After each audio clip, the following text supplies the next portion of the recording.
Quero utilizar esse expediente para fazer um pronunciamento aqui a respeito do que considero uma das causas geradoras da violência, da criminalidade, da marginalidade, e dizer que acho importante, no combate à violência, a gente corrigir as causas que geram essa violência. Eu me refiro ao déficit habitacional, à falta de moradia, que atinge pelo menos 15 milhões de brasileiros, que é importante aqui no Ceará, e em cada município que começa a crescer e se desenvolver, e assumir o aspecto das cidades maiores do que 100 mil habitantes, 50 mil habitantes, onde o problema já começa a ser marcante. A falta de moradia, sem dúvida nenhuma, é um dos problemas que contribui para que os menores, eles terminam se integrando à marginalidade e ao crime. E eu tenho assistido, nos últimos anos, uma política de governo que realmente tem obtido resultados expressivos no combate ao déficit habitacional. E eu trouxe alguns números, algumas informações. O programa Minha Casa Minha Vida, ele contratou aproximadamente 3.553.314 moradias. Um investimento de aproximadamente 223 bilhões. E conseguiu concluir, segundo dados da Caixa Econômica, 2.040.000 moradias, aproximadamente. Em fase de construção, 796 mil moradias. E mais 692 mil moradias em fase inicial da obra. Esse projeto é muito importante, porque concretiza o sonho das famílias pobres de ter a sua casa. E, ao mesmo tempo, dá uma dinâmica na economia, principalmente no setor de construção civil, absorvendo aquela mão de obra mais desqualificada. O governador Camilo Santana, no último sábado, esteve no bairro Zé Walter, na cidade de Jardins, entregando 400 casas, de um total que já foram concluídas nesse projeto, de 1.972 moradias. O objetivo final é chegar a 5.536 casas, lá nesse conjunto Cidades Jardim. E a felicidade de ver essas famílias pobres que moravam em casas precárias, que moravam em sistema de coabitação, partilhando com outras famílias o mesmo lar. Muitas dessas pessoas sendo submetidas a vexames e a angústia própria de quem não tem a sua casa para morar. Fez com que o governador se emocionasse bastante com esse projeto. O que é que eu quero aqui com essa fala? Dizer da importância desse projeto, em primeiro lugar, e defender que o programa Minha Casa Minha Vida, ele seja transformado em uma política de Estado, onde o governo coloque metas a serem alcançadas e fortaleça cada vez mais a sua parceria com os governos do Estado e com as prefeituras.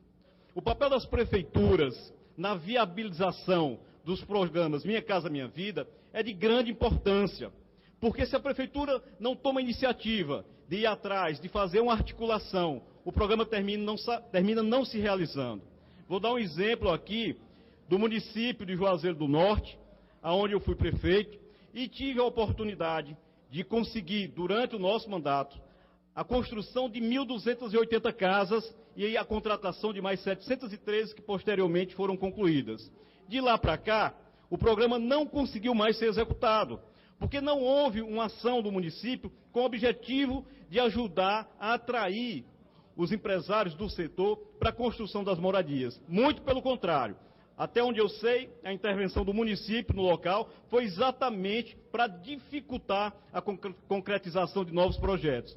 Lá no Crato, deputado Zé Ailton, o município tem um papel importante e o governo do Estado também. Através do governador, foi feita uma articulação com os empresários e hoje lá estão sendo realizados o investimento para a construção de 1.000... Santana, quando possível, uma parte, Moisés Braz. Pois não, deputado Moisés. Para 1.500 novas moradias.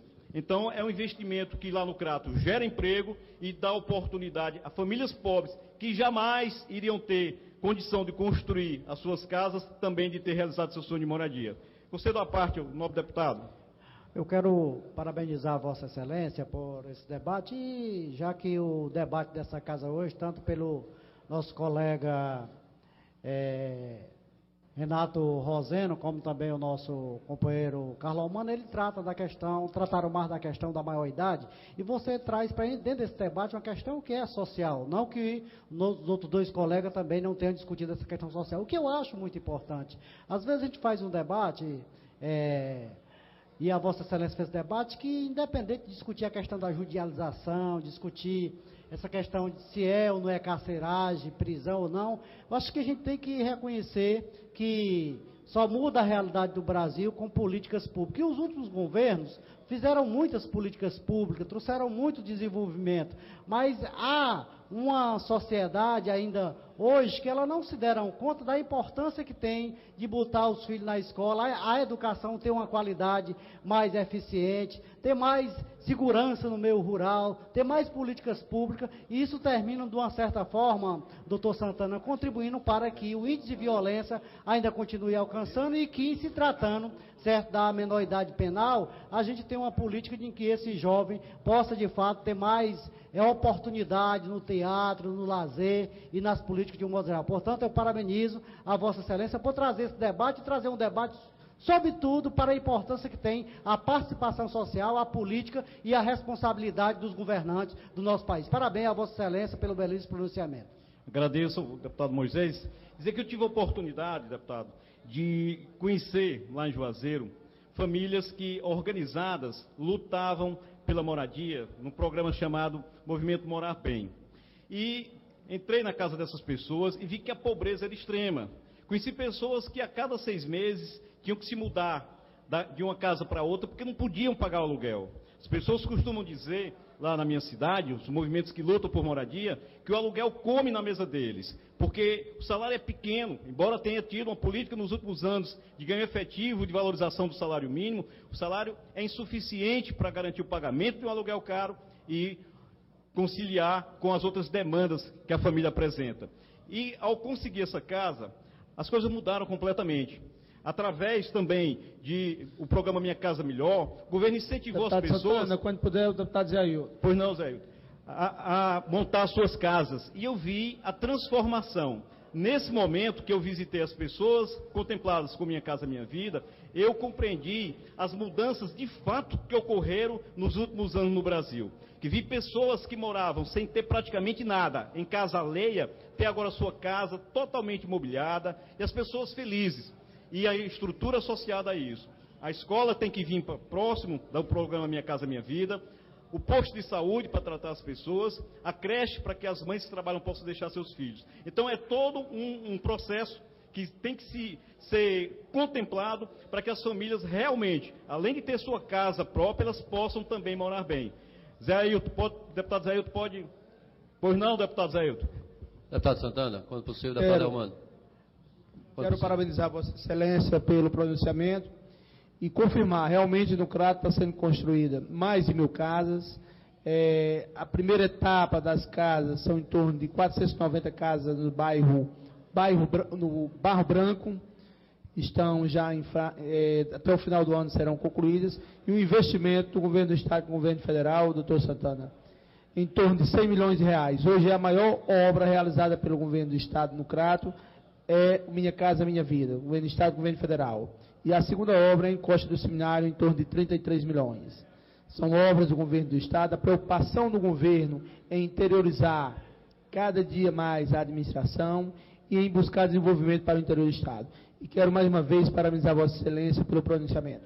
Agradeço pela parte, deputado Almano.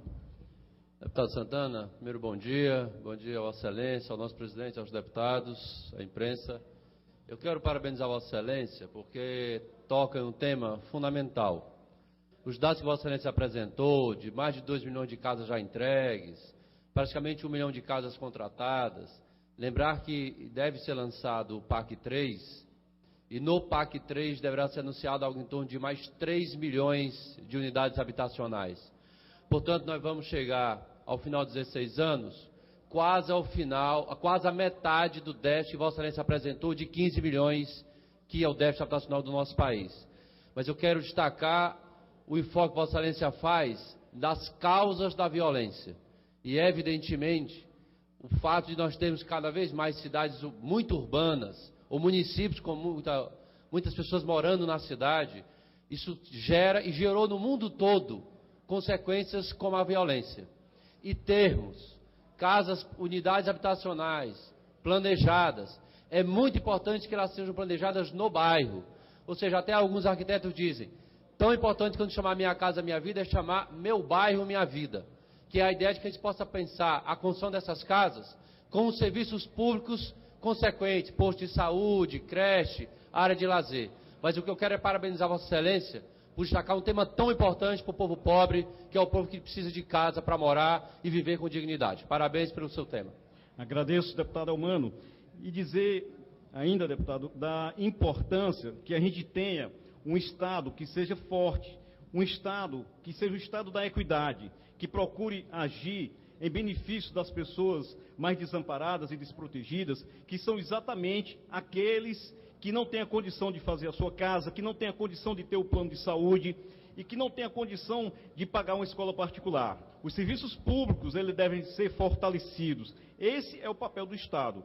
Eu acredito que a partir de um Estado que desempenhe esse papel, ele vai estar procurando corrigir as causas que são geradoras da violência. Oferecer à juventude um espaço para a prática do esporte, coisa que dentro dos conjuntos do Minha Casa Minha Vida é contemplado. Oferecer, enfim, todas aquelas necessidades básicas que são fundamentais para que se tenha uma vida digna. Uma casa para morar, a escola para estudar, o posto de saúde para tratar. Esses são os princípios e as necessidades que devem acompanhar o programa Minha Casa Minha Vida, para que as famílias possam, de fato, morar bem.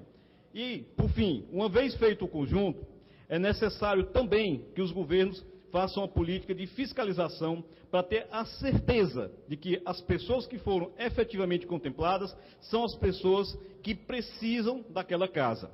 A gente viu que, embora tivesse um controle rigoroso, em alguns municípios, as pessoas conseguem se infiltrar e distorcer o programa. Então, é necessário que haja uma constante vigilância com esse objetivo, de manter e garantir, assegurar que as famílias pobres realmente são as beneficiadas. Hoje em dia, no caso específico lá de Juazeiro do Norte, as pessoas pagam R$ 25,00 por mês, que é uma taxa simbólica para adquirir a propriedade definitiva do imóvel. Lá existe um outro conjunto habitacional, que é o Manuel Raimundo Santana Filho, também foi contratado durante a gestão quando eu fui prefeito, aonde as casas têm, inclusive, aquecimento da água por energia solar. Então, foi uma conquista muito importante para a população. Acho também que as famílias que ainda hoje não têm a sua casa para morar, que são os sem-tetos, que moram em área de risco, que moram em sistema de coabitação, em áreas adensadas, essas famílias têm que manter-se organizadas e lutar para que o programa Minha Casa Minha Vida, ele chegue também até ela com o benefício da casa própria. As pessoas não podem cruzar o braço e esperar que o projeto do governo venha espontaneamente. É preciso, muitas vezes, que haja uma pressão sobre a gestão municipal para que ela se acorde e entre na dinâmica para conseguir que o programa seja viabilizado nas cidades onde existe o problema do déficit habitacional. Uma outra questão que precisa ser colocada e que está relacionada a isso é que, no caso de Juazeiro, aonde a administração municipal ela se descuidou da procura dos terrenos apropriados para que fossem construídas as casas, o programa estacionou e a política perdeu a sua continuidade. Então, ao defender que isso seja assumido, só concluindo, senhor presidente, como uma política de governo, a gente cobra que as prefeituras façam esse papel para intermediar entre o governo do Estado e entre o governo federal a viabilidade dos programas nas cidades mais distantes, e inclusive na zona rural, onde o programa também está embrionário, mas já começa a dar os seus primeiros resultados. Essa é a nossa palavra de hoje, e eu quero dizer para a população de sem-tetos do nosso Estado que o nosso mandato vai estar aqui a serviço da luta por moradia. Muito obrigado.